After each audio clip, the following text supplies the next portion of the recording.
بندہ مومن کو چاہیے کہ ہمیشہ نبی پاک علیہ الصلاۃ والسلام کا فرما بردار رہے اور آپ کے اشارے پر اپنی زندگی کو سنوارے، سدھارے، سیدھا کرے۔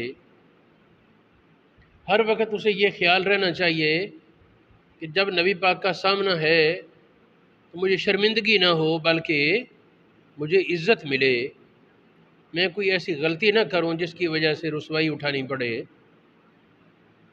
حضور علیہ الصلاۃ والسلام نے فرمایا دین النصیحہ، تو دین خیر خواہی کا نام ہے۔ پوچھا گیا کس کے لیے؟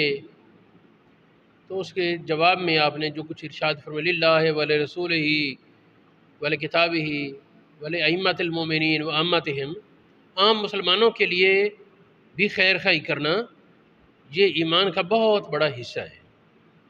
ان کی بھلائی چاہنا، ان کے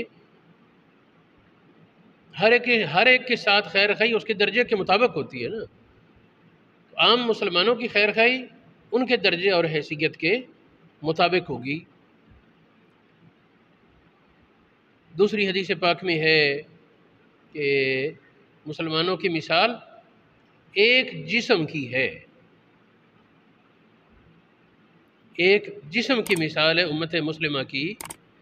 اگر جسم کے کسی حصے میں بھی تکلیف ہو تو باقی حصہ، باقی جسم اس سے بے تعلق نہیں رہ سکتا، پورا جسم اس کا درد اور تکلیف محسوس کرتا ہے۔ مثال کے طور پر کانٹا چبھے پاؤں میں،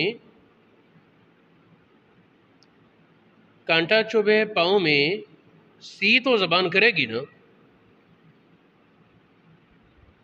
کوئی زبان سے پوچھے تمہیں کیا ہوا ہے، پاؤں میں کانٹا چبھا، پاؤں شور کرے یا نہ کرے؟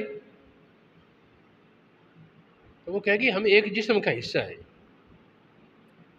ایک جسم کی وحدت میں ہم، ایک جسم کی وحدت میں ہم پروئے ہوئے ہیں۔ جس جسم کا میں حصہ ہوں اسی جسم کا وہ حصہ ہے، اس کو درد ہوئی تو وہ مجھے درد ہے۔ اسی طرح اگر کسی کو پاؤں میں کوئی کانٹا چبھ گیا ہے، اس کی درد ہے، سوزش، سوجن ہو گئی، اس کی وجہ سے بخار ہو گیا، اب بخار پورے جسم کو کیوں ہے؟ بھی اسے اس پاؤں میں جہاں جس انگلی پر یا جس حصے پر لگا ہے وہیں ہونا چاہیے بخار۔ پھر آدمی ساری رات سو نہیں سکتا بسا اوقات اس درد کی وجہ سے۔ آنکھوں کو کیا ہو گیا، کیوں نہیں سوتی؟ بھی جو آج کل کے جدید فلسفے والے ہیں یہ تو یہی کہتے ہیں نا، بھی اگر فلاں ملک کے مسلمانوں کو تکلیف تمہیں کیا ہے، وہ جانے، ان کا ملک جانے۔ تو اسلام نے ہمیں یہ سکھایا، محمد عربی کریم صلی اللہ علیہ وسلم نے ہمیں بتایا کہ پوری دنیا کے مسلمان ایک جسم کی طرح، پوری دنیا کے مسلمانوں میں کہیں بھی اگر کسی مسلمان کو دکھ، تکلیف، پریشانی ہوگی تو اس کا درد پوری امت محسوس کرے اور کرتی ہے۔ ہاں، یہ جس طرح ہوتا ہے نا جسم کا کوئی حصہ بیماری کی وجہ سے سن ہو جاتا ہے، اسے احساس نہیں رہتا، اسی طرح ہمارے بہت سے ایسے حکمران اور کرتا دھرتا لوگ ہوتے ہیں جو بے حس ہو جاتے ہیں، بے حس ہو جاتے ہیں، وہ گویا کہ جسم کا بیمار حصہ ہے۔ اب جسم کا جو بیمار حصہ ہے اسے بسا اوقات سوئی بھی چبھوئے تو اسے پتہ نہیں چلتا، ادھر ادھر چبھونا تو گزارا نا، جو حصہ بیمار ہے اس حصے پر، یہ اسی طرح بعض اوقات بیمار نہیں لیکن اسے سن کر دیا جاتا ہے۔